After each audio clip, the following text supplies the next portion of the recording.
And let's go ahead and get started on this end and work our way.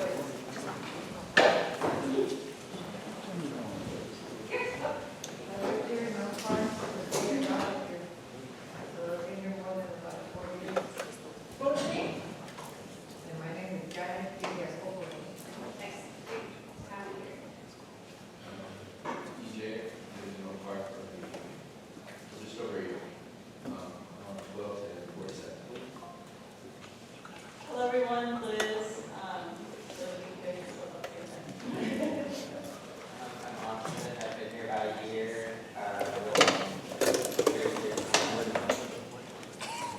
Hi everyone, Isabel. I live off of 7th and 42nd. And I've been here 2018. And I'm also 28. Hi, I'm Patricia. I've been working in the club for over 20 years, I believe. So I'm on 10th Zest Street. Hello, my name is Davon, and I have lived in Oak Park since I was, 4 years old. I'm 26 now, so I've been here for quite a while. And my family's been here for about 60 plus years now. We're happy to still be here in this community. Hello, I'm Mia, and I live in Oak Park. Keep them light. In multiple places. At this point, I'm over on Bev Beach. We'll go to this one. My name's Liz. I'm a long-term resident of Oak Park. My grandfather was raised in Oak Park and graduated from Sacramento High School in 1929. Wow. That's it. 29. My name is Ann. I live on 16th Avenue at Stockton, and I've been here 4 years.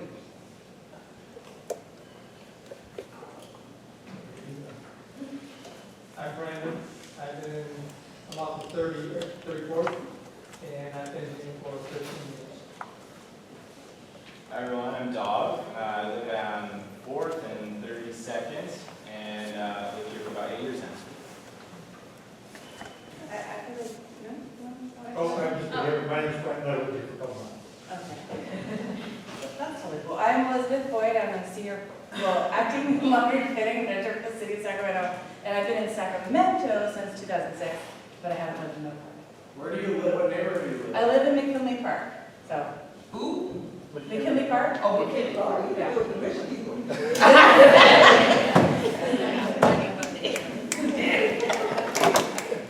Hi everyone, my name is Patricia. I'm OPNA's treasurer. I've been living in Oak Park for 23 years, and it's good to see you guys. My name's Aaron. I've lived in Oak Park since 2015. I live over off 3rd Santa Way.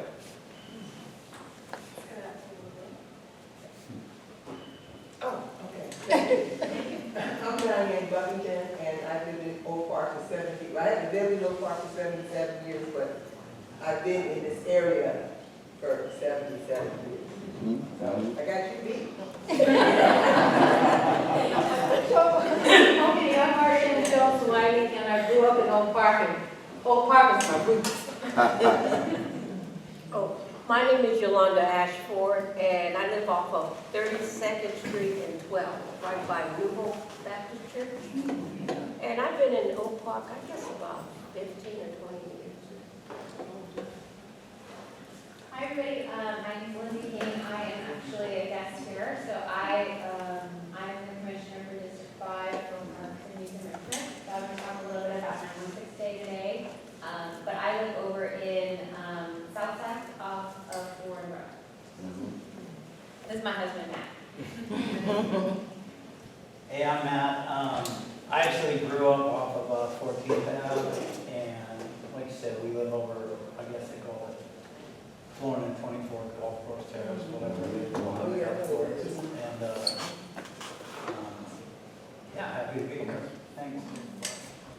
I'm Cody, and I've lived in Oak Park since 2022, and I live off of 32nd Street. Hi everyone, I'm Megan. I'm here as a friend. I don't live in Oak Park. I actually work with SCOE's Early Learning Department, and I came and just brought some resources about some of our family programs. And if you have little ones, I brought some books for them, so they're over on the table if you'd like to take them. There's also a flyer that just talks about a lot of the different programs we have within our department, one of them being a stipend program for anyone interested in pursuing a career in early childhood education.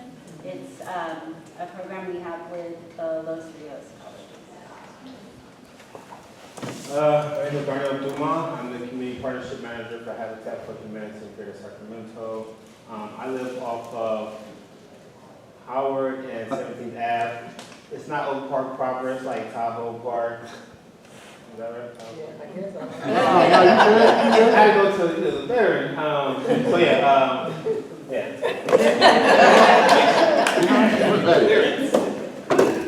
My name is Angel, and I've been in Oak Park almost 6 years.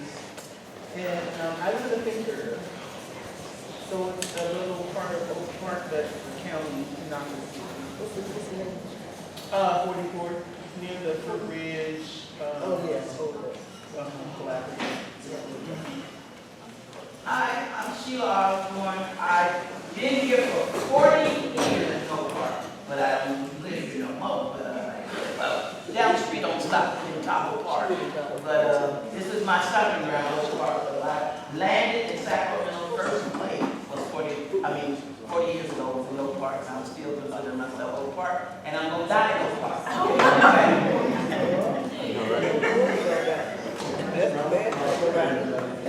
For 4 years on Rocker Way. Just the other side of the freeway, I wish it was a full freeway.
I'm on Broadway and Market Park. Great, any type of motion you want to do? Me? Yes. Oh, okay, I'm new to Sacramento together. I've been here maybe 2 years now. Oh, well. Due to, I've retired from the Bay Area, and so now I want to get involved in the community like I was there. So we moved here, and we live with my son and his family, so we're a lot of different age groups and went home. And so we're just a little that way. So we're Martin Luther, and not as far as Fruit Ridge, a little bit before that. She lives by you, she lives by Great, you. well, thanks everyone, I think we got everybody. Are we going to pause? Board members? Yes. How you doing? My name is Michael Benjamin Jr. I am, born and raised in Oak Park, how to say. One thing about Oak Park is, Oak Park is in you, not on you. So you move away, come back, you just moved here, whatever, welcome, right? Right. And I'm a general Oak Park board member, as well as the district director for your District 5 council member, vice mayor, candidate. So. Adrian Wren, Oak Park Neighborhood Association President. Hello. I live on 4th Avenue and 39th, near American Legion. Been here 10 years. I was going to propose, now that we have food, that we actually do table by table. I think that's actually the best way to manage this. We have some really good food from Mike's buddy Tony, who is a new entrepreneur in Oak Park, who just opened Tony's Fried Chicken. Do you want to give us? Yeah, so Tony's Fried Chicken on 23rd Avenue. It's by the Fruit Ridge Community Collaborative, husband and wife business, so feel free to stop by. One of the things is there used to be a problematic liquor store over there called Sam's Liquor Store. All y'all know Park, you know Sam's. We were able to talk to ownership. It's flipped. And I was really on the part about bringing something more substantial to the neighborhood. And so they, not to say, we had conversations and like, what do you think? And so we were able to bring something to the neighborhood a little bit better in terms of food. And so take a look, it's good. They're pretty quick. They should usually go pretty quick and reasonably priced. Tony Fried Chicken. So let's go table by table, Rosie. We'll start with, I'm not saying my table. Sorry, guys. So this way we can continue, so you guys can go up, go line up, and this way we can continue with our presentations, and then everybody gets fast. All right.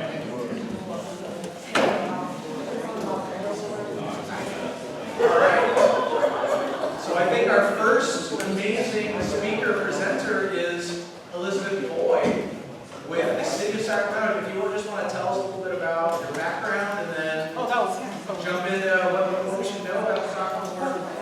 Well, I feel like I can tell you that I grew up in the Bay Area and I moved here in 2006. And I'm from the city of Hayward. Not sure if anyone knows. Yeah. Heart of the Bay. And so, I've seen, just what an effect different people can have on their neighborhood, how to make it better. And so when this job came up, I was really excited to work in Sacramento, which is my adopted home, because I love it here. And I ride my bike. I rode my bike here, got a little lost because somehow, I don't know, Google Maps, even though I've been here before, but just turned me around. But what I'm going to talk about today is a plan that the city has been working on with a group of residents over the last 4 years, actually. And we're coming to council this fall. So I'll give you a little bit of the background of where this started and then tell you about where we're going next.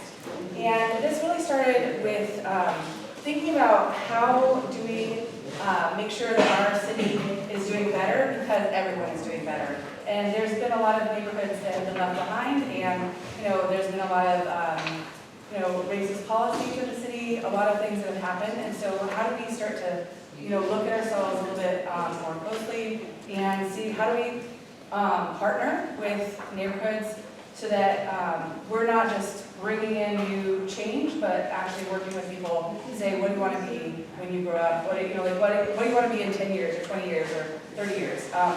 So that's kind of what I do, is I come into neighborhoods, help folks, set a vision and think through, and we work with a group of residents, including Michael Benjamin. He was part of our resident planning team.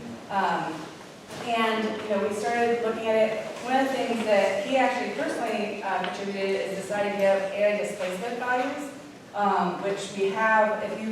I put these on every page or every table. So if you want to check it out, it's a summary of the plan. And so the anti-displacement values are here, but just sort of like, what is this plan about? So justice and equity, connection, collaboration, growth and stability, health and well-being, culture and knowledge. So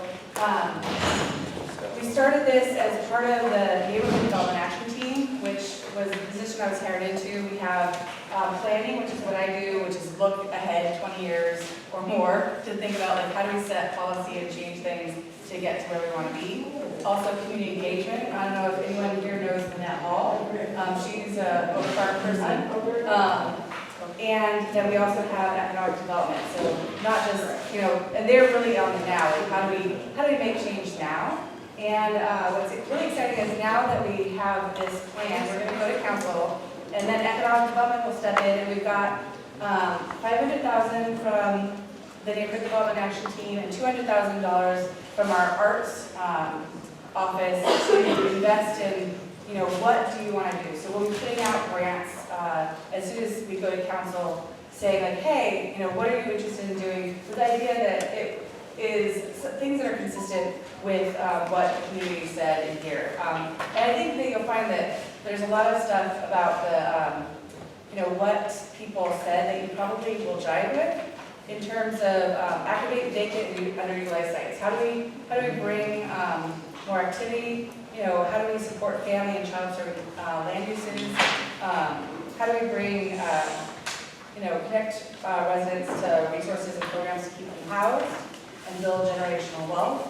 So there's been a lot of things that we've been working on with our other departments, including if you've heard of the work that Habitat has been doing in building a few homes, Culture has been doing to increase home ownership. So feel free to check us out. We're coming to the Planning and Design Commission, which Dov will talk to you more about, on October 10th. And then we're going to council on October 22nd. And so we'll be sending out information, and these flyers all have the website that you can go to find more information, and a QR code will send it to you. They say old dates because I had a bunch of these left over, but they still have the good information. And then this is a really good summary of what's in the plan and what you'd need to be consistent with going after the grants. So you just get a good idea of like, okay, what kind of things do people say? There was definitely a lot about, lighting and maintenance, and so I think, we've been working in North Sac as well, along Marysville and Delhassa Boulevards, and have a grant program that's out right now. Part of it closed, and we're working through the applications, and then part of it is still open. Maybe it's closing tomorrow. But we're sort of basing it off of that. But we'll be sending out a survey probably in the next month to just say like, hey, do these grant guidelines look okay? Just to make sure that we're tailoring the grant program to the needs of the community along Stockton Boulevard. And so what we have is from Alhambra down to the county line around 65th Street. That's sort of the area and the neighborhoods along that corridor. Sorry, it might have been a little confusing in my language, but is there any questions or any comments or anything? Go ahead. What type of grants are you guys awarding for those areas? Yeah, so we're doing two different levels of grants. One is sort of individual ideas. So if you like, hey, I want to, make a community garden space, and I just need $15,000. So we're putting together things like that. And other ones are more collaborative that are like, $200,000, and we're going to be, Oak Park Neighborhood Association is going to work with Oak Park Business Association and, Valley Vision or something. We're all going to come around and do a couple things together. So it's pretty creative. I know Michael talked about Oak Park Cares during the pandemic. And so things like that where it's like, hey, this is an issue in our neighborhood that we'd like to get together and solve. And I see it as seed money for big ideas. This is not enough to solve, everything, but it's sort of like, how can we spark some, how can we make sure that we're giving some resources to the ideas that people have? And then we'll be also trying to chase down more funds using this plan once it's adopted. Can you repeat the area you said? Sure, it's from Alhambra down to the 65th Street area. Oh, okay. So, county border. It's not exactly 65th Street, but close. How much is the grant? Sorry? How much is the grant? So it varies. There's individual grants. Right now, we have some guidelines that are out for North Sac that you're welcome to look at. And we put out a survey just to say, is there any changes that we need to make? Give an estimate, how much is it? But we have $700,000 total. How much? $700,000. We have $700,000. So $200,000 is for art type things. So if someone wants to put some public art together, or events, or murals, or and then the other $500,000 could be for business support, or maybe getting a whole neighborhood together and doing a neighborhood cleanup, or it's a wide range of things. Not for a garden though. Sorry?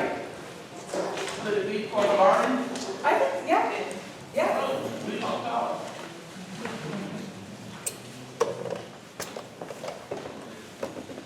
But definitely get on the mailing list so that when it does come out, you'll get the notice. And we'll be sending out a survey saying, hey, here's what we're thinking of for the guidelines, and then you'll also be able to get a notice. How long is the plan going to be active for? Is this a plan through 2050 or? It's about till 2040 is the general idea. And want to put something together that says, here's what values are for the community, here's what we want, like, to get it resource-wise, and then when we're going at the city to try to find funds, this will help us with funders and say, like, hey, look, we've gotten community consensus on these ideas, give us money. And so that's a lot of what we do is, like, we march around with, like, this ask for money. So I have a question. You know, we have these boom and bust cycles. And has there been any contingencies to maintain this goal during an economic downturn? We know that one is going to come at some point. Yeah. More than one at some point. But they take a long time to build up, you know. So has there been any discussion about that? Because I remember, well, even in the COVID crisis, but which was a big financial downturn and an upward transfer of wealth, by the way, like the 08 one, because these can be very devastating to businesses, to individuals, and to the government, where's the government, you know? Yeah. So is there any kind of planning to say, yeah, this is what we want to do, but then, you know, there's another economic meltdown or war, or who knows what, you know? Yeah, I mean, I think that these are pretty universal values that whether or not we have economic downturn or how to create jobs and including entrepreneurs. But funding is always an issue. I mean, funding is an issue now. The city has a deficit that, you know, over the next year that they're going to have to deal with through the budgeting. And so, you know, what my team is really focused on is how do we continue to provide resources. One of the really fun things is thinking about what are the creative ideas to help people stay in place.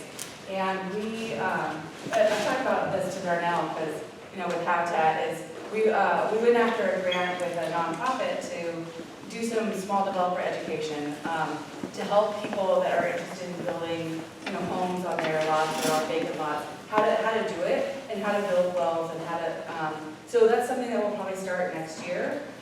So I think it's just constantly looking for partnerships and ways that helping people to make money, helping people to build stability, you know, so it's just multifaceted and, you know, there's a lot of things that city leadership chooses to do that I don't necessarily, you know, have a part of that. And so, you know, but I love the neighborhood development action team came out of the idea in, that if we want to thrive as a city, that we need to make sure that the people that are making the least, you know, are thriving, that we are, you know, making sure that they're having connections to jobs and connections to homes. And so that's the goal of the whole initiative, but at the same time, you know, it takes a long time to turn around all the systemic harm that has happened over years. So I get you, and I want to say we totally get it, but you know, there's a lot to go on, and yeah.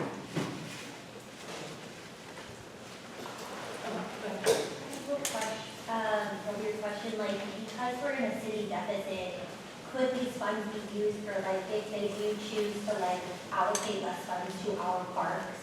Like, could we, like, rally and like, you know, use some of these funds for that? Like, could it be allocated in that way? That's an interesting idea.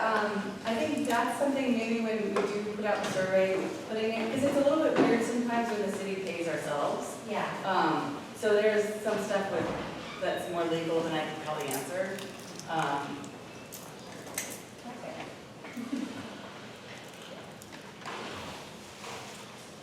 When do the grants open up?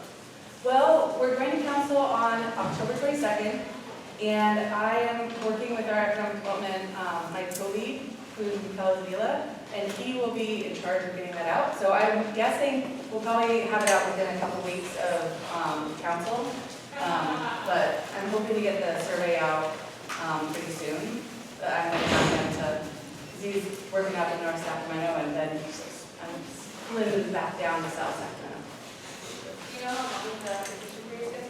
Well, for North Sac, it started at 2 months, but with the collaborative grants, it was too short. So we ended the individual grants after 2 months, but the collaborative grants, I think we went to 3 months. So.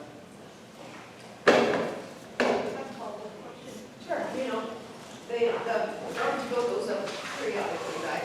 Different pay for city services and all of this. And then there's an increase in taxes, and then there's an increase in fees. And you probably heard that a fee is just another name for a tax. Yeah. Right? So how, and I guess this might not be your area, but this affects what we're talking about here. We go into an economic downturn. If the city has to increase fees or whatever, garbage collection, whatever it is, they're responsible for. How is that going to work? I mean, obviously people have to pay their garbage bill if they have a fee for something that they're going to want to do. You know, how does the city deal with that? Since you're from the city, because these are important questions. Yeah. They affect everybody, you know. No, it's complicated. We actually, a few years ago, got a grant to study our fines and fees and which ones were most detrimental to folks that were lower income. And actually, right now, we have a fee waiver for towing because that was actually determined to be a really detrimental fee to folks. So, you know, if you get your car towed and you need a waiver, then that's something that you can get for that. So there, I think that it's something that to look at. The city does pay for its services through fees and taxes, so it's kind of hard. It's complicated, and I know that we've got a lot of state laws about what fees can be charged and what you have to prove that it's called nexus. Like basically, there has to be a connection between the fee you charge and the cost of the service. And so oftentimes it's hard because our costs are going up, and then you have to get the fees up as well. So it's a complicated issue, but I think thinking about I think that's what made Oak Park Cares such a special thing during the pandemic of trying to make sure that people aren't losing their homes because of like a just once in a lifetime issue with a bill or something. So yeah, I mean it's a constant thing, and I'd love to see more work that we're doing. I think we are working with, it's Salvation Army on sort of a bill payment assistance. So if there's a bill that, would cause an issue for someone that we are helping them out. So it's something the city is looking into, but, it's a problem. Like fees go up, costs go up, and not everybody's income goes up to pay for that. Go ahead. I may have missed it. Who would be eligible for the grant? Sorry. And it seems a bit broad. Is there a plan for best practices as to what can be done? Because like right now, it's just very broad. Well, and that's where I would encourage you to look at what we did for North Sac, and I unfortunately didn't include it in my email, but if you want to email me, I can give you my email address or my phone number. So eboyd@cityofsacramento.org, and I'm happy to send you more information. But we have a whole guideline. This is where my economic development guy comes in, because he does all these grants and he creates the guidelines, and we'll talk about it together. But there will be more information sent out via maybe the survey just to say, hey, this is what we're thinking. If it feels like that doesn't work, then just give us comments about that, and we have made changes, depending on what people say. I can't, we haven't created the guidelines yet, so I can't really tell you all the details about that, but other than we'll probably mirror what we've done in North Sac. Yeah, and I just ask because it's hard to know where you're going to get, right? I think just as a president, right? Yeah. It sounds like a great plan, but what are the specific moving forward steps towards a particular goal? Yeah. So what was the plan in North Sac? Well, I can tell you about, so when I was talking to different resident planning team members, they had different ideas about what they'd want to do. And one that came out was, what if there was a food tour of Little Saigon? And, it's sort of like, can you, a proof of concept? Can you charge people to take food tour? I've gone to different places and been like, yeah, I want to do a tour of the food. is that something that we could test out? And people would say, hey, I'd like to do that. I think it'll cost this much to do a pilot and see if it works. And that way, the business owners know that they have, you know, a safety net. So that's an idea that has been discussed. You know, someone else was like, I really think that we should have a dog park. And I just, you know, I would love to like see if we can, you know, work with this owner to make it on this property. So I think it is pretty broad, but at the same time, there are some ideas out there that people have already started thinking through. And that's where we have the two different categories. One is collaborative, like, hey, you know, we want to work in multiple groups of people. We want to work together to, like, I'll just use this as an example again, but like, set up something like Oak Park Cares again. Like, you know, we see this need in our neighborhood. Or something that people talk about is like a housing information center and physically around, and we don't have that in the city. It's hard for us to set up, you know, in the neighborhood, but if a group of folks that, like, we want to gather people together and provide, you know, a spot that people can get housing information. This is, you know, so there's a lot of creativity that you can have. Just get behind other people that have ideas, so. Go ahead. Might be a dumb question, but like with some of the other city grants, so this one, I mean, obviously, at the end, you get 1099 on the back end for the grant. But would the person have to put their own money forward first and then receive the grant as a payback? Generally, they do work that way, and that's something that we're thinking of up in North Sac is, there's a special term for this, but basically, like, if you've committed to doing it, I can't remember the term for it, but basically it's like, hey, we're, you know, this is something that we're going to do, and then we pay the vendor sometimes. So there's different ways that we can deal with it. But yeah, generally, a list of expenditures and then reimburse. Yeah, generally it is reimbursement based, but there are creative ways that it can be done. And that's another thing that we put out in the survey to try to say, like, what kind of things should we be thinking about? Elizabeth, is the, when you refer to the North Sacramento plan, is that the Northgate plan? No, it's called Forward Together. Oh, it's the Forward Together. Yeah, Forward Together plan. Okay. So if you type up Forward Together Sacramento, you should see either the grants page or the plan page and get more information. So I could kind of give him some examples. Oh yeah, that'd be great. So I'm also the community ambassador for the city of Sacramento. I'm Oak Park's community ambassador for the city of Sacramento. So I work on Elizabeth's in that team. So some examples that the city implemented in North Sac were collaboration grants. So for example, if there's a grant in the Forward Together plan where for restaurant owners who are leasing the building that they're using, they can apply for a grant that will cover the cost of that rent or that lease, so they can focus on creating more revenue for the business itself. There's another one I think had a lot to do, it was a grant to change sort of like signage on a blight building or a restaurant or a business that can't afford to change the signage. There's a grant for that in North Sacramento. So things like that will help boost business or increase business and revenue and help small businesses in the neighborhood. That's what the Forward Together plan and some examples for the grant in North Sac. What kind of grant do you have to be to enter into one of those grants? So once again, we have two different ones. One is individual, where I think you can just be a person. And then, and one is collaborative, where you need to have I think it's called like a fiduciary, like be able to like contract with the city. So yeah, it just depends on which grant you're going after. Would you have to be like an established nonprofit? Not for the individual ones. Sorry. So you said there was a survey? There will be. So if you sign up for our mailing list, you will receive the survey once we get it. It's a little bit early.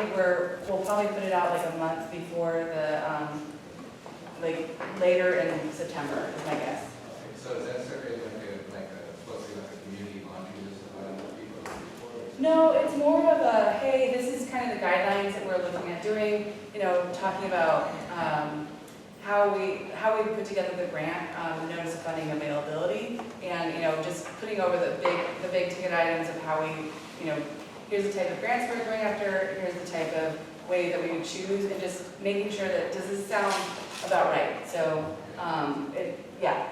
Okay, yeah, sorry, I'm talking. No worries. I was gonna say, with grants, you tend to get people who know the grant process, they're applying for Yeah. loans, right? Yeah. And you have this community of people that have a laundry list. I'm sure everybody in this room can name 5 things Yeah. they'd like to see from the Stockton Boulevard. They could probably say, I'm sick of that corner over there being full of garbage, and the city's not picking up the garbage and, you know, chopping down whatever weeds. Yeah. I'm sure there are 5 people who would say, what if it was a community survey that was somehow incorporated in that, so that the types of folks that are being attracted to the grant will actually solve some of those issues. Because I think, again, there is a big problem with the same people applying for the grants that have knowledge of the grant. And then all the problems that the community is asking for. Yeah. Next, Well, and next that's, part. I mean, we're trying to make it low barrier, so that, you know, there is that lower individual one and then the collaborative one. But also, you know, you guys are an organization that could apply, you know, so I would definitely recommend, like, you know, maybe spend some time thinking, like, looking at it once the survey comes out and talking about, like, dreaming through it. I mean, I've been talking, yeah, do you want to? No, I think we're going to the same place. So the Oak Park Neighborhood Association, this group, we are a 501c3 nonprofit. So if you, and I hope I'm looking at my board members here, I hope I'm not talking out of turn and saying that, hey, if you guys have a cool idea, like hit us up and maybe we can write you a letter of support, it'll get you a little extra credit when they're looking at grants. You know, I would love to support some like non-insider people getting some of these grants. So Yeah. maybe we can collab on it or whatever. So, yeah.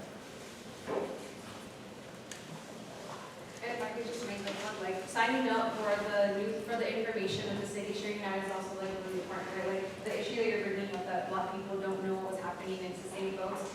I also work in government, and that's a huge issue that we constantly have.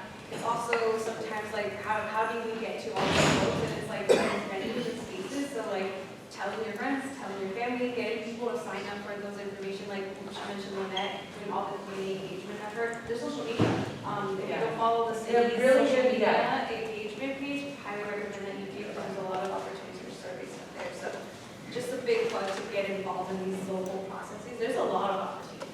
There's a planning commission, there's a parks commission, there's like so many smaller areas where you can influence and ask some of these questions that like at this point this plan's sort of baked, right? But there's so many opportunities earlier on that we can start to like help folks get involved about that. So just a plug. Let's give it a round of applause.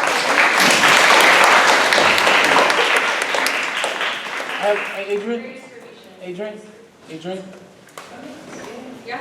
Oh, I'm sorry, you didn't leave me, I'm sorry. I didn't see you. I just have one quick, so there is a grant to clean up the neighborhood too. The city has a grant right now out. Individuals can apply for it, and you can use that to clean up the neighborhood. Just a point. Yeah, thank you. Yeah. All right, we're going to transition over to Dov, who is your planning commissioner for this area.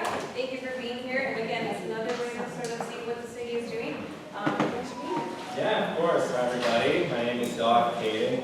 Lived here 7 years. It seems like I have some work to do. I'm meeting some lifers here. So I would love to stay here for 4 months. I love this neighborhood. So I am the District 5 Planning and Design Commissioner. My day job, I actually work with Rosie, believe it or not. I don't work for the city. I work at a government organization called SACOG, the Sacramento Area Council of Governments. But we're kind of a regional planning agency, so I'm an urban planner by trade.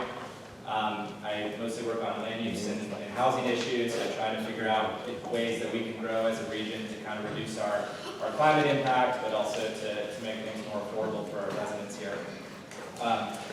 The Planning Commission is kind of an interesting commission. We have, of course, it was mentioned the Parks Commission earlier, your own friend was here. There's maybe, a couple dozen commissions at the city, there's quite a few.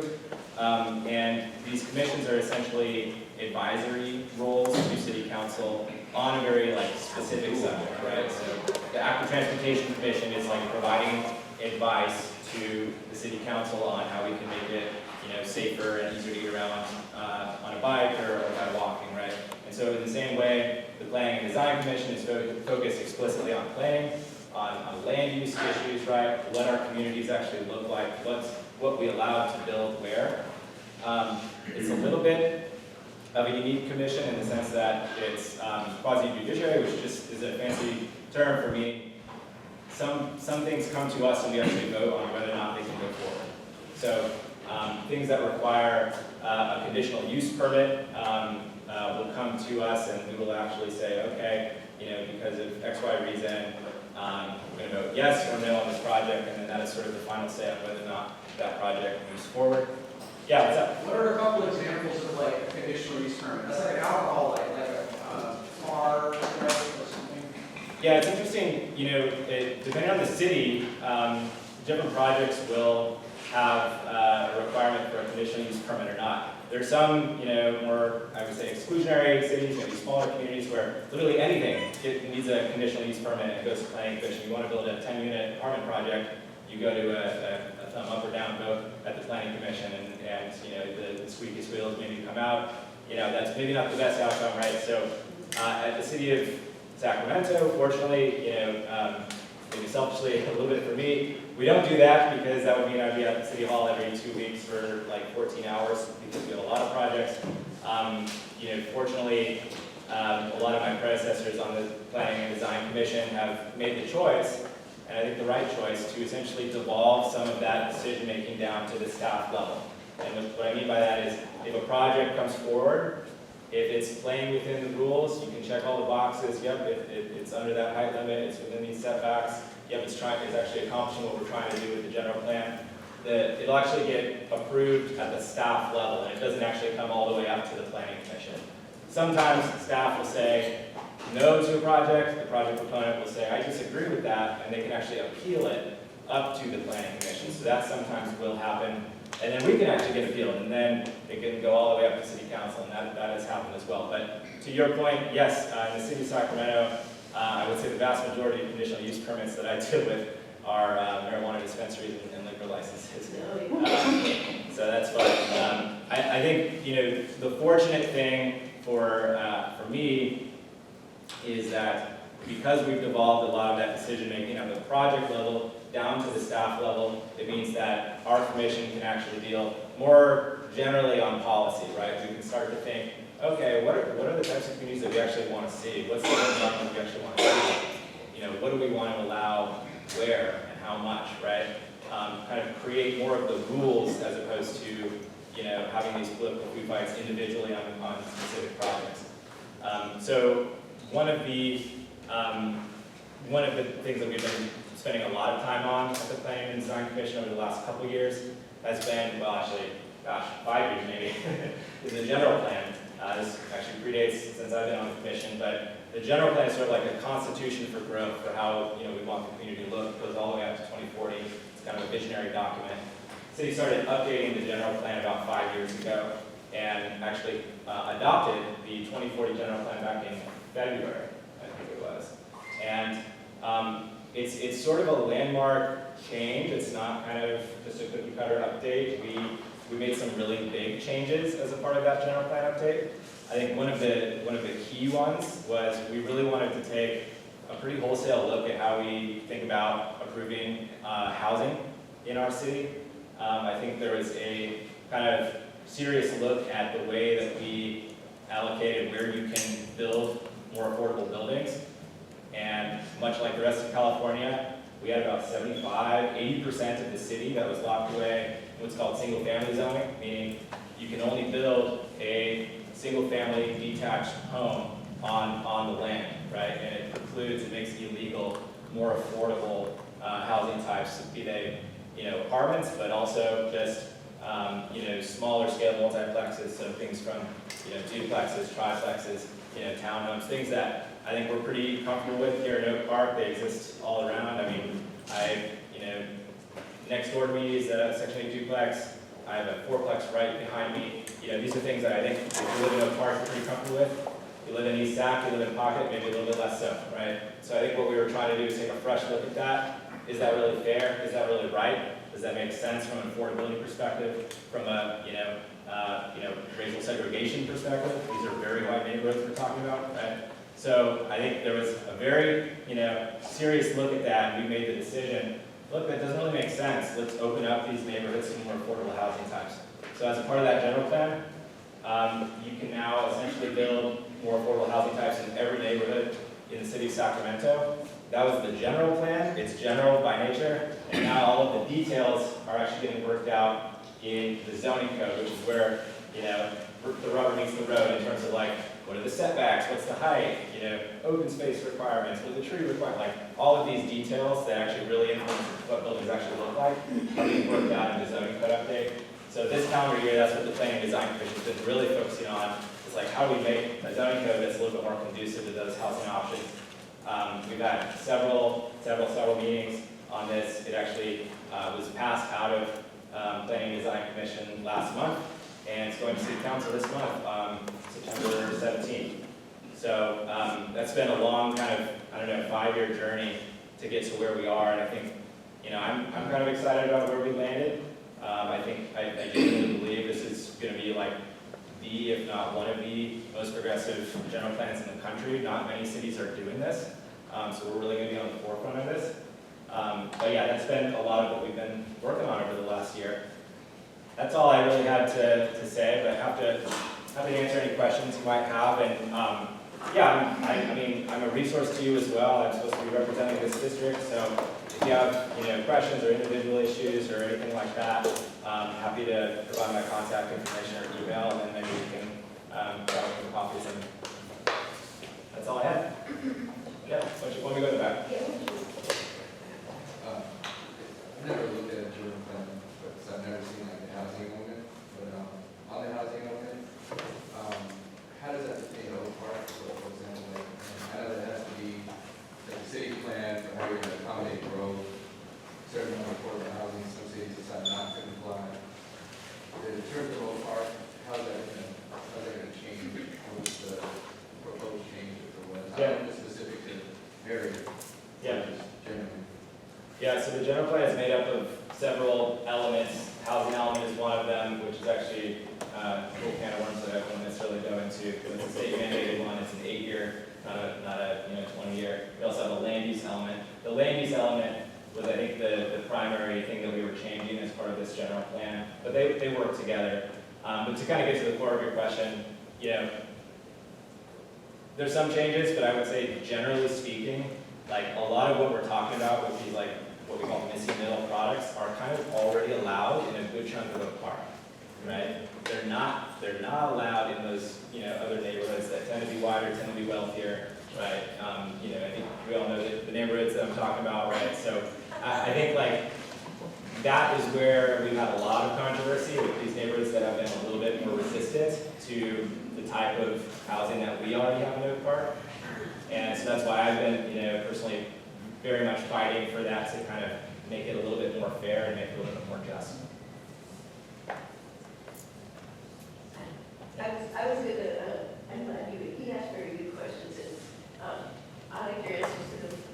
Whenever I've driven through the fabulous 40s, it looks like there's somebody, because those are older houses for the most part, and even those houses are kind of smaller in the interior. They're like these monster houses. But what I've been noticing is they'll get a beautiful old house. They'll have some contractor do a major remodel on it, and they make them big and modern looking. So, I mean, just don't get it, if somebody wants to have a big monster house, they go out in the movies and have one built. Why would you? From a preservation standpoint, why would somebody want to carve up one of these really nice, older, fancy homes and make them into like a big box? Yeah, the McMansionization, right? What's that? The McMansionization, right? It's a McMansionization, and I don't know if the city gets pretty good fees, something like that. It's allowed, Yeah. Yeah, well, so part of why that, I'm speaking just my personal opinion here. Part of why that happens right now is because these neighborhoods are locked in single-family zoning, right? So if you buy that property, you're profit maximizing. You build a tiny house and you build a big house, but you can only build one unit. And so the idea with this new kind of construction of how we have the land use element is, well, maybe if you buy that, it actually makes financial sense as well as like moral sense to build a small multiplex. So maybe you get a fourplex, you get 4 smaller homes, and that's actually good because it's like a little bit less expensive. You're providing rental housing in probably neighborhood. If we're talking about 40s that doesn't have a whole lot of rental housing, you're opening up a high opportunity neighborhood, you know, for folks who could not otherwise be there. So I think that's the idea behind kind of allowing more units, but kind of keeping the same sort of scale of the neighborhood. It's not, we're not talking about Manhattan here, right? These houses are already really big. We're talking about allowing more units in that box. And you asked about preservation, and that's a real concern for a lot of folks. And we do have a local register where we look at, is a structure historic or not?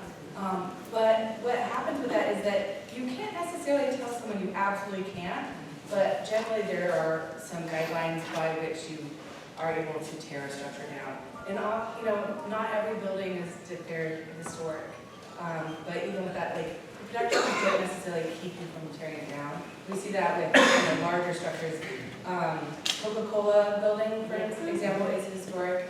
It's going to turn into a hotel. There's adaptive reuse and changing things. So mostly it's people will have to document, like, hey, here's what it looked like, you know, and take different pictures. But change happens, and in this society, we don't restrict people completely from making change. We just put guidelines around it. And I would also just add, just because you're preserving the building doesn't mean you're preserving the neighborhood, right? And what we think of as neighborhood character is that the building can stay the same, and you can everything can get more expensive, and then a lot of new people move in. That doesn't necessarily protect kind of what we think of as like neighborhood character, right? We're trying to preserve affordability is what we're trying to do. Yeah. So for the general plan change, is it going to be the same for someone like, let's just say, out on land, Oak Park, and someone's a single family? Does that change the rezoning process, or how does that shift that? Because I know you still have to go apply, right? Yeah. Well, so we're changing the zoning code right now. So the zoning code will allow for these things, you know, come October. Yeah, I'm debating whether I want to get into the membership. Technically, the zone is going to be called the same thing. It's going to be called R1. It's just going to allow for denser housing types, essentially, and there is not going to be a unit cap anymore. Whereas right now, it says when you buy that lot of land, the zoning says you can't build more than 1 unit on that lot. Now there is no cap on the number of units. We're just capping how big the building is. Okay, so that's like buy a rezone. You don't have to buy a rezone. It'll already be rezoned. Yeah, that's cool. Yeah. How is that different from like 80 units to those brand new blocks that in, I guess, like, growing? Oh yeah. Yeah, I feel like I made you in my backyard. There's maybe like 5 or 6 ADUs like within 100 feet of me, I feel like. So ADUs have become a lot more popular. ADUs really became a thing because of state law trying to kind of preempt local zoning because you had a lot of cities that weren't really, you know, doing their job to allow a lot of housing. I think you're still going to see ADUs for a variety of reasons, in part because, you know, the state caps fees and things like that. But I think the idea is that as we're sort of liberalizing this zoning in our general plan, you know, you won't have to circumvent the zoning via like using an ADU. You'll just be able to build, you know, 2 units if you want on a lot. But yeah, I think you'll still continue to see that type of thing for sure. And the other thing that I did want to talk about is ownership. Like my sister's first house was a duplex, and I think what's really exciting with this idea is that, you know, with ADUs right now, there are some laws that are being discussed to sell them separately, but mostly, you know, they have to have, you know, a primary unit and then the secondary unit. And you know, for a missing middle house, it's more like these could be rented or sold separately, which is kind of exciting. So are you saying that, let's say that the property already has a unit and you have a duplex, you can sell that duplex?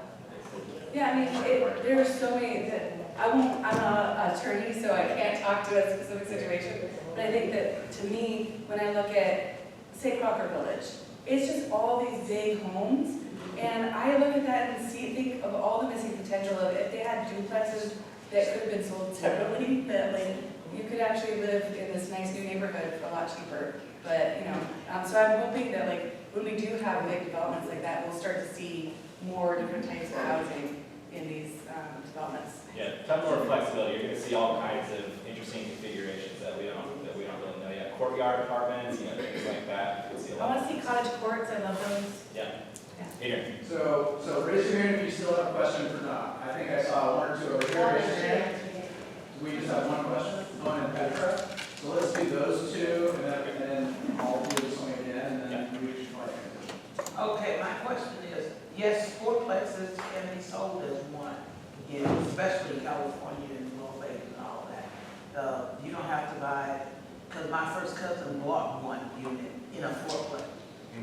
That's terrible. It's not that good because the the yard is shared, everything is shared. The damn garage is shared. I told you I was stupid, but yes,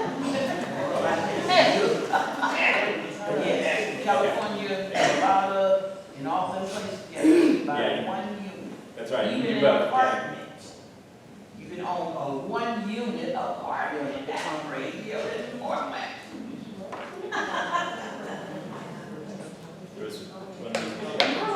So does either of your guys' plans involve the potential impact to sex work that happens on Stockton Boulevard and like sexual exploitation? Are you guys going to work with organizations or CEOs that serve that community? So I've actually been approached about this. It's really complicated, and there's safety on Stockton meetings that the Stockton Boulevard Partnership puts together, and I think that is part of the discussion with the police and other folks. But it's so complicated, and I wish I could say yes, but it's beyond the scope of what I personally do, and the plan doesn't address that. All right. So we complain at the Oak Park Neighborhood Association a lot about the building on 33rd and 12th. Yes, tear it down. We saw that on the and so that is an example of us being like opposed to a project because we considered it unsafe. We wrote letters to the city. We actually had them come and to this meeting, and actually they weren't really happy with how the community reacted to the criticism of that project. But so to like ensure that those sorts of projects don't happen, how can we as like a neighborhood association or we as neighbors like best track some of this stuff before bad decisions get made? Yeah. So the Planning Commission is one of those places where you can actually have a really big impact as a single person. It's like not that many people come out to these meetings, and so it's incredibly influential if you have neighbors who come that are trying to express their opinion and say, hey, I really have an issue with this, and here's the challenge. And I think the commission is really receptive to that. I think I know this neighborhood association does an amazing job tracking new projects and kind of catching them early. It's better to catch them early than when you get to the commission is probably best, right? But even if it's at the commission, you can have a really big impact if you just come out. We frequently make conditions of approval. We can add a condition of approval to a project as part of approving. So that's like a yes if they do this. Correct, exactly. So that is definitely an opportunity, and I would encourage everybody here if you have a project that you're concerned about or want to learn more about, come to the meeting. You can also submit e-comments. We read all of those for sure, but I think just speaking from experience, it's like a lot more impactful if you come in person. And could I ask also, thinking about what is it that you don't like? Is there a rule that needs to be put in place to prevent that kind of thing, rather than on an individual building perspective? What is it that will react strongly to? Because if you set those regulations, then that won't happen again. And so what happens is that someone comes in and as long as they comply with all the existing rules that are in place, they can generally pass through. And especially with housing, you can't necessarily set new, rules on it.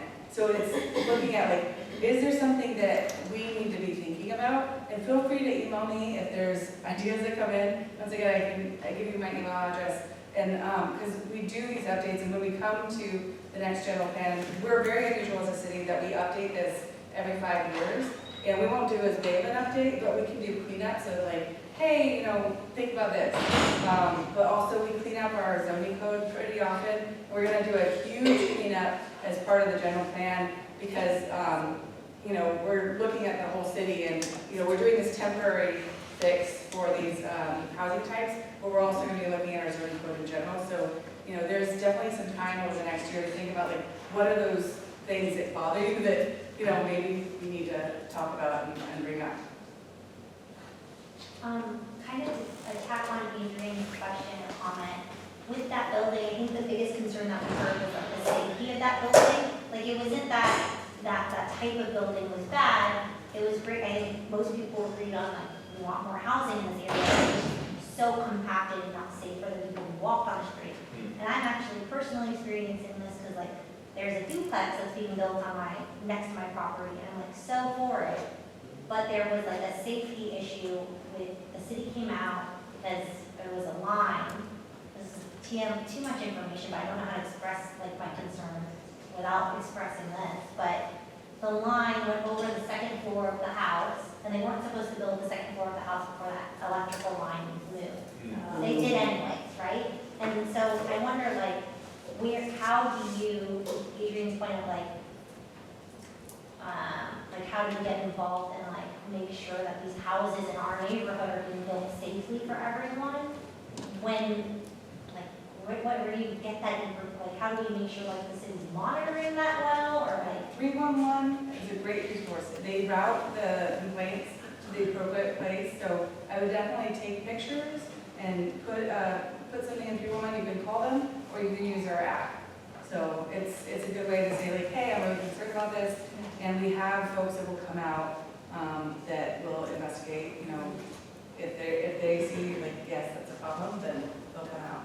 I think not personally my issue. It's just like when these things are being built, we have like these plans that we see, and we're like thinking, oh great, it's gonna be more housing, and then it's built, and we realize like, oh, there's all these safety things that we didn't recognize beforehand, which we like hope that the city can recognize. I think there was like oversight with a specific building where the city didn't miss something. So like, how can we make sure that the city is checking those things to make sure this building is being built safely in our neighborhood? Like how, even though we already approved that.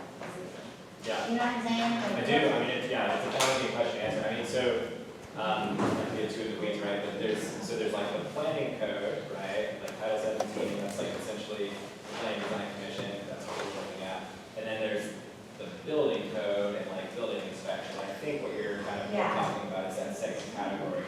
So I think it's like through building inspection, building code, 311, it's all of that stuff that we're talking about. I mean, we do have building inspectors that come out at different phases of, when a project is being built, and they do inspections, but, like if something happens in between their inspection, we're not the eyes on the street, and that's where I do encourage you, use 311.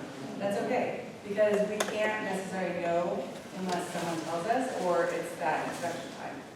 So. Sorry, probably not a satisfying answer. No, that's good to know. I mean, like, as we're tracking things, like, maybe we should be like more diligent when checking on the properties that they're being built by. Yeah. Yeah.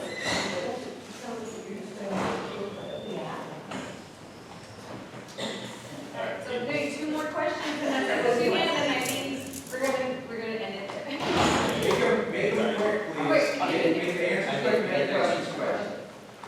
Okay, I was just concerned with housing affordability, and a lot of homes now are converting to Airbnbs. So there are going to be restrictions or bans on Airbnbs. So it's a good question. I don't believe that there are proposals for bans on Airbnbs for typical approvals. For ADUs, I know that there are. So it's minimum, I think, 30-day lease on ADUs, but I'm not sure if you know of any. I mean, I know it gets into a lot of complications, so I'm happy to talk to you about afterwards if you want. I was just, what about something like the nursery and putting apartments in that particular corner. It seems to me like that's just a terrible idea. And where it will go, you know? Yeah. Yeah. So that is I believe, a case where they are playing within the rules. So I think we are essentially saying as a general plan, these are areas where we would like to see dense housing and mixed use, and that was an area that was identified for that. And the project that was proposed is playing within those rules, and so that is being looked at in terms of approvals at the staff level and won't be coming to planning commission, because that is my understanding. Okay, so if I'd rather go to the nursery, not love She's fine, she's fine. and it's a green space. It's not just a, you know, it's not just a nursery, it's a green space. I know, that's a tough one for sure. All right, we're getting there. Thank you, everyone, for the questions. Dov, thank you so much.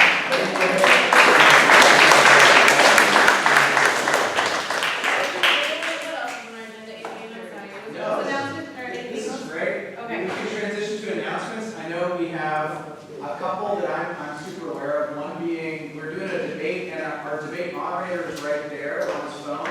And then I know we also have some guests who want to talk about 916. So maybe in that order, we could just give a little preview.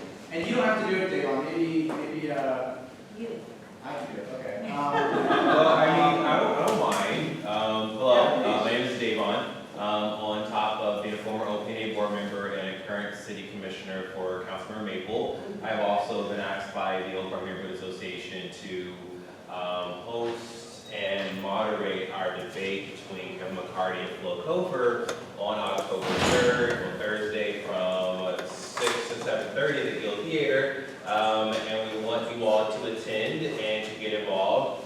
More importantly, there is a QR code here that will get you to the questionnaire. So if you have questions that you want us to ask the candidates, that's the time to do so. So if you can't show up, think of questions that you can kind of create, formulate for us to propose to the candidates. This will be live streamed and recorded by Access Sacramento. Is that correct, Adrian? Yeah. So really excited. It'll be a great turnout. I don't really know what else to say. Wasn't planning to speak. That Adrian. QR code also allows you to RSVP for the event. Yes. So please do so. Absolutely. As a city commissioner, I do a lot of youth-based stuff. There's not a lot of youth questions so far, so I'm trying to ask a lot of those. So whenever you know, kind of floats your boat, definitely think of some questions to ask the candidates. So thank you. So this is so cool because you guys are building the answers. We are going to look at that little form in there to build the questions. Sorry, not the answers, the questions. So I think that's so cool. Yes, this meeting will be that way. So don't come here, go to the Guild. Oh, we're not going to have a meeting. We're not. We are having a bigger, better meeting. Yeah, but the same day as the meeting. Okay, wait, I got it now. I want all y'all recycle. Okay, All right, hi everybody. Although, here, so you don't have to turn around. All right, my name is Lindsay King. Like I said, I am your District 5 Parks Commissioner, appointed by Vice Mayor Maple. What I do is, instead of like Dov's commission, is different than mine. Mine's an advisory commission. So essentially, I'm a volunteer who advocates for our community on parks and youth enrichment. So anything like programs, the pool, Camp Sacramento, the mountains, all of that's covered by YPSI, which is our parks division within the city of Sacramento. And so we partner with the Parks Department and we bring community events, we bring lots of different things to the community, make sure our parks are clean, make sure they're well taken care of, hear from our ranger service to see how things are going, safety and things like, I know we've had some safety issues at McClatchy Park this summer, so we just work with them to make sure that those problems are mitigated and see how we can advocate for you as a community in the future. So we're actually planning a citywide event, a volunteer event called 916 Day. So 916 like our area code. And it's a citywide volunteer event that gets us out into our parks and our communities and helps beautify and better the park system by volunteers. So this year, McClatchy Park has been chosen as our District 5 park, and we are repairing the decomp granite pathways throughout the park. So we'll also be doing some trash pickup, but beforehand, the Parks Service is doing a lot of work ahead of time, so they'll be weeding in the park, so in case you're out or your community members or neighbors are out in the park, they might see a little bit of work going on. They're gonna weed that so we can go in and put the decomp granite down, and that event's taking place on September 15th at 1 p.m. What day is that on? Sunday. Oh. Yeah, so if you guys have any, or know any high school students that need volunteer hours, we'll also be signing forms. If any of your neighbors need community service hours for anything, we'll sign forms. There'll also be food, snacks, and we're having free plants. So the, what's it called? The community garden. The community garden group is coming out and they're gonna be showing us a couple like fall, winter prep things, and they're giving away free plants. So it'll be pretty fun. We're gonna try to make it fun. You know, it's not just all hard labor, but it will be fun. We're having the fire department out there to kind of help us too, so hunky firemen. And yeah. What day is that again? Sunday, September 15th at 1 p.m. Yeah, 1 p.m. till we're done, which probably will just be a couple hours. We'll feed you and then let you leave, promise. We won't keep you all day. Is there any questions? Yeah. Yeah. What time again? 1 p.m. 1? 1 p.m. Yeah. Okay, to what? It's till 6, but it will probably be done before then. Okay. And that's in McClatchy Park? McClatchy Park, right at the stage area is where we'll meet. Okay. Yeah. OPNA will send out an email with all the details. Yeah. I ain't got no email. Yes. And what time is lunch? You said it's a free lunch. Yeah, we have to get there at 1 to get lunch, so you have to work a little on that. I'm barbecuing us. Come on out, I'm gonna get a hamburger hot dog. But yeah, and again, if you guys have any questions, comments, concerns, you guys have my email, at least the neighborhood association does, so feel free to email me, call me anytime. I'm here to hear your concerns, and so if there's something that's really nagging at you, please let me know, or come to our meetings. I haven't been to your meeting before, because our commission meetings are on the exact same day as this meeting. So I usually am at commission while you guys are meeting here, but ours got canceled this month, so got to come see you. So nice to meet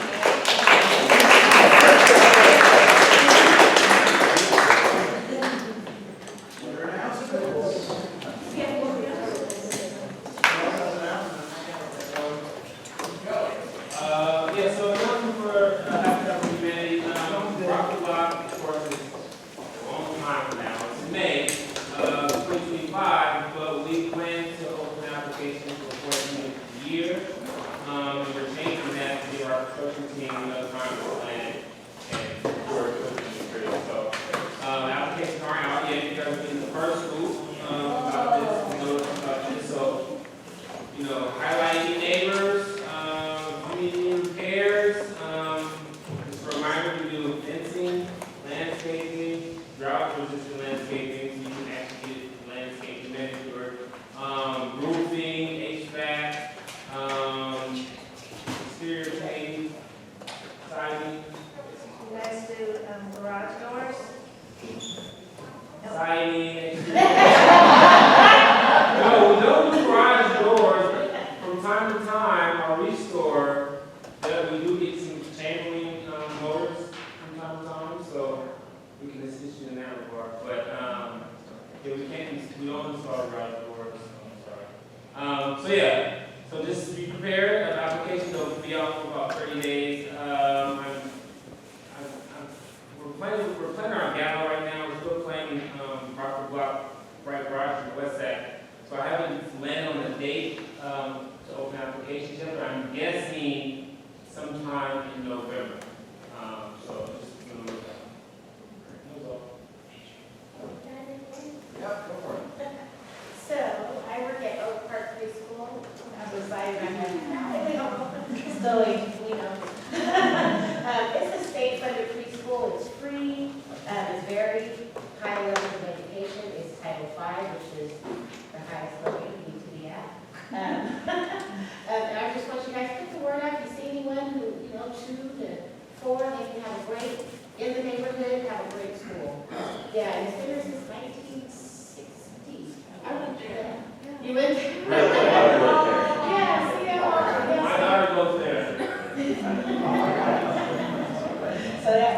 the word out, get the word out. We have two of them, actually, we have two locations now. One's on 35th and 2nd, and the other one is at St. Paul's on 14th.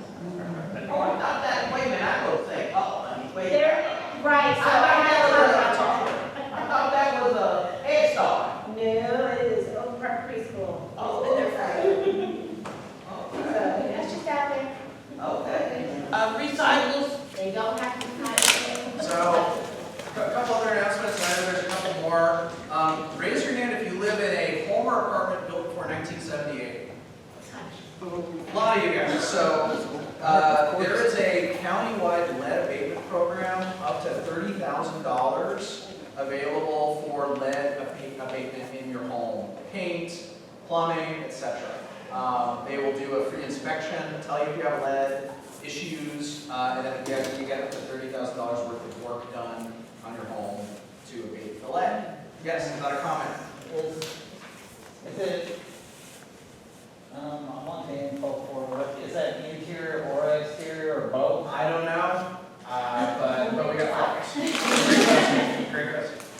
And then the other one, other question, other comment, other announcement, excuse me. So I work full-time at a nonprofit in the neighborhood, I used to work there. It's called Valley Vision.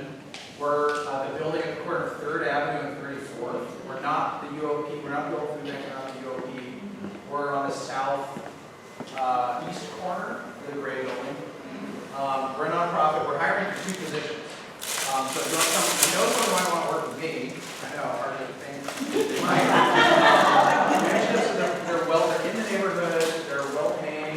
One position makes 54 to 58K a year, and the other one makes like about 52, 54. And so they're good nonprofit gigs doing like community work across the region. One focused on food, ag, and climate work, and then another focused on inclusive economic development. So if you know someone looking for good jobs, who want to work in the neighborhood, we have these over. And there's free light bulbs. And free light bulbs for smart. Happy Monday 916 Day. Me and Kim want to get a group of Oak Park Neighborhood Association members to go help out. So if you're interested and want to coordinate going over together, maybe we can do something with shirts. I don't know yet. I know that approved by the board, but When is it? 9/16, September 16th. It's on 905. I didn't know that was coming. Y'all will be there. I'm going to be there. I think we have an announcement from Dave on. Oh, yeah, one quick. You're reading the lead handout. Oh, so no, this is my room. So we've had 2 presentations by 2 city commissioners, and I'll be your third. I serve on the Sacramento Children's Fund Planning and Oversight Commission, which was Measure L voted in November of 2022. It is to use 40% of the city's cannabis tax revenue to fund youth programming services of the city of Sacramento. I serve on the commission as Councilmember Maples' appointee, and I've done so since last November, and we have worked extremely hard to create a strategic investment plan, or SIP, to be voted on by the city council this upcoming Tuesday. So if you are interested in local council politics and whatnot, the presentation should be on the city's website, and if you could go put some e-comments there to support the work the commission has done over the past 10-ish months, that'd be great. The commission has worked really hard to really support mental health work, fight against youth violence, substance abuse as well, supporting health development of 0 to 5 for our children when they're very young. So this plan will be, essentially $8 million will be released through a grant process for nonprofits, CBOs, and public entities to apply for funding to youth programming services in the city. And so we just kind of put out the word, if you have a free time to go online, look at the presentation, the plan, put some e-comments out there to support it. Let the council member and the mayor know that you support the plan, because our youth are the foundation of the city. We invest in them, they come back. Proud product of the city of Sacramento programming, which is why I'm doing this type of work. So if you have the capacity and time to do so, definitely give us a shout out and during e-comment and support the plan. Thank you.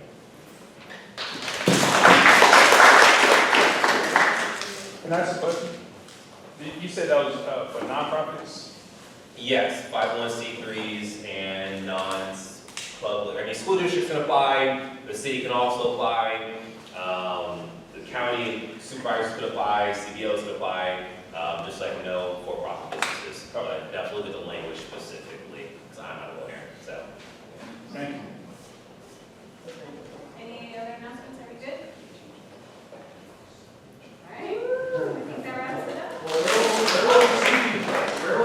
all of you. That's a